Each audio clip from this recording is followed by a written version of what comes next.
പ്രിയ പ്രേക്ഷകർക്ക് സീരിയൽ ന്യൂസിലേക്ക് സ്വാഗതം. കൂടുതൽ സീരിയൽ ന്യൂസുകൾ അതിവേഗം ലഭിക്കുന്നതിന് ഈ ചാനൽ സബ്സ്ക്രൈബ് ചെയ്യുക. ബെൽ ഐക്കൺ മറക്കാതെ ക്ലിക്ക് ചെയ്യുക. വീഡിയോ ഇഷ്ടമായി എങ്കിൽ ലൈക്ക് ചെയ്യാൻ മറക്കരുത്. തൻ്റെ തീരുമാനങ്ങൾ നടപ്പിലാക്കുന്നതിൻ്റെ ഭാഗമായി ഇഷയുടെ ഓഫീസിലേക്ക് എത്തിയിരിക്കുകയാണ് ഇപ്പോൾ ദേവബാല.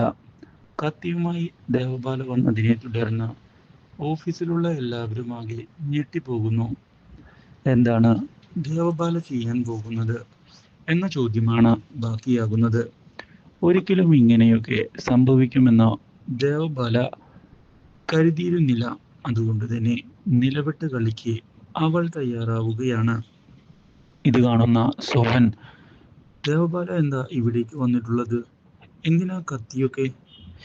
എനിക്ക് ഈ ഓഫീസിലുള്ള എൻ്റെ ഭർത്താവിനെയും നിങ്ങളുടെ മുതലാളിയെയും ഒന്ന് കാണാനുണ്ട്.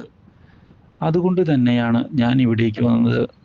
എന്താ, അതിനുള്ള സ്വാതന്ത്ര്യം എനിക്കില്ലേ? അല്ല ദേവബാല, കത്തിയും കാര്യങ്ങളുമൊക്കെ കണ്ടതുകൊണ്ട് ചോദിച്ചതാ. എന്തെങ്കിലും പ്രശ്നമുണ്ട് എങ്കിൽ നമുക്കത് സംസാരിച്ച് തീർക്കാവുന്നതേ ഉള്ളൂ. ദേവബാല വെറുതെ ആ കാര്യങ്ങൾ കോംപ്ലക്സ് ആക്കരുത് എന്നാണ് എനിക്ക് പറയാനുള്ളത്. അതൊക്കെ ഞാൻ തീരുമാനിച്ചുകൊള്ളാം. എന്തായാലും കാര്യങ്ങൾ മുന്നിലേക്ക് കൊണ്ടുപോകാൻ തന്നെയാണ് ഞാൻ തീരുമാനിച്ചിരിക്കുന്നത്. എവിടെയാണ് എൻ്റെ ഭർത്താവും നിങ്ങളുടെ മുതലാളിയും? വിളിക്കേ, എനിക്ക് കുറച്ച് സംസാരിക്കാനുണ്ട്. ദേവബാല, അവരിവിടെ ഇല്ല, പുറത്തു പോയിരിക്കുക. അതെങ്ങനെ ശരിയാകും? ജോലി സമയത്ത് പുറത്ത് കറങ്ങി നടക്കുകയാണോ അവർ? അവർക്ക് അർജന്റായ ഒരു മീറ്റിംഗ് വന്നതുകൊണ്ട് പോയതാണ്. ദേവബാല ഇവിടെ കാത്തിരുന്നിട്ട് ഒരു കാര്യവുമില്ല. ഇല്ല, ഞാൻ പോകാൻ തീരുമാനിച്ചിട്ടില്ല. ഞാൻ എന്തായാലും എൻ്റെ തീരുമാനങ്ങൾ നടപ്പിലാക്കിയേ ഇവിടെ നിന്ന് പോവുകയുള്ളൂ.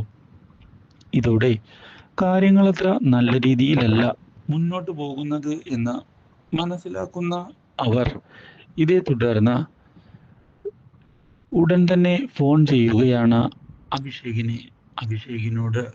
ഇതോടെ കാര്യങ്ങൾ പറയാൻ തയ്യാറാകുന്നു സോഹൻ. ദേവബാല ഓഫീസിൽ വന്ന് ഇരിപ്പുണ്ട്. ഒരു കത്തിയുമായിട്ടാണ് വന്നിട്ടുള്ളത്. നീ എവിടെയാ? ഉടൻ തന്നെ ഓഫീസിലേക്ക് വാ. കാര്യങ്ങൾക്കൊരു തീരുമാനമുണ്ടാക്കുക. കത്തിയുമായിട്ടോ? അതെ, എനിക്കറിയില്ല എന്താ പ്രശ്നമെന്ന്. ഇവിടെ വന്ന് വെല്ലുവിളി ഒക്കെ നടത്തിയാണ് ഇരിക്കുന്നത്. നീ എവിടെയുണ്ടെങ്കിലും ഒന്നിങ്ങു വാ, അല്ലെങ്കിൽ അവളുടെ അച്ഛനെ ഒന്ന് വിവരമറിയിക്കേ. ഞാൻ വരാൻ കുറച്ച് സമയമെടുക്കും. അതുകൊണ്ട് തന്നെ ഈ കാര്യം നീ എങ്ങനെയെങ്കിലും ഒന്ന് ഡീൽ ചെയ്യേ. ഞാൻ എത്തിയിട്ട് വിളിക്കാം.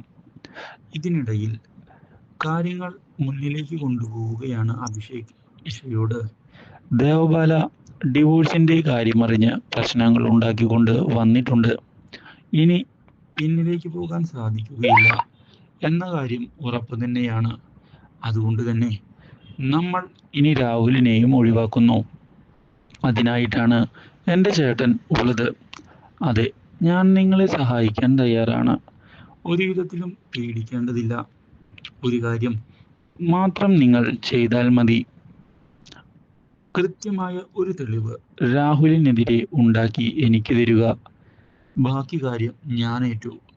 ഒരു പ്രശ്നവുമില്ലാതെ അവനെ ഒഴിവാക്കി തരാം. അത് ഞാൻ നൽകുന്ന വാഗ്ദാനമാണ്.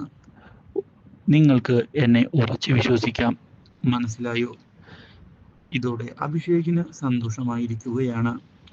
ഈ കാര്യം അറിഞ്ഞതിനെ തുടർന്ന് ഇഷയും പുതിയ പ്ലാനിങ്ങുമായി മുന്നിലേക്ക് വരികയാണ് രാഹുലിനെ കൊടുക്കുന്നതിനായി. ഇതിനിടയിലാണ് ദേവബാലയുടെ കാര്യം അറിയുന്ന ഇഷ അവളെ ഓഫീസിൽ നിന്ന് ഒഴിവാക്കാൻ തയ്യാറായി മുന്നിലേക്ക് വരുന്നത്. Do like, share and subscribe.